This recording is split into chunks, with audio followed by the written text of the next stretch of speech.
Doctor যে কোন ওষুধটা দিয়েছে, কোনটা ছেড়ে যে কোনটা খাবো বুঝেই পাচ্ছি না। এত গলা ব্যথা, টনসিলটা ফুলেছে, আর ভালোই লাগছে না। শরীর ঠিক আছে?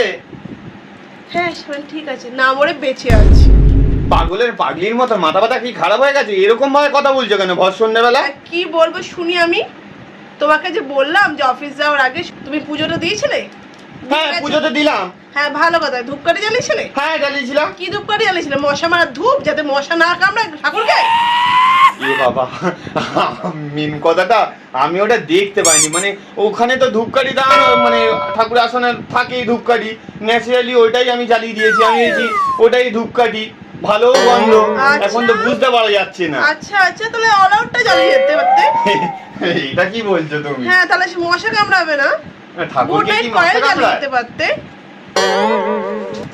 ঠিক আছে, আর হবে না বাবা, অত রেগে কথা বলে লাভ নেই। কি আমাবস্যা কি কখনো যে তোমার মতো ছেলেকে বিয়ে করেছিলাম ভগবান জানে। সেটা তোমার মা বাবা ভালো জানবে।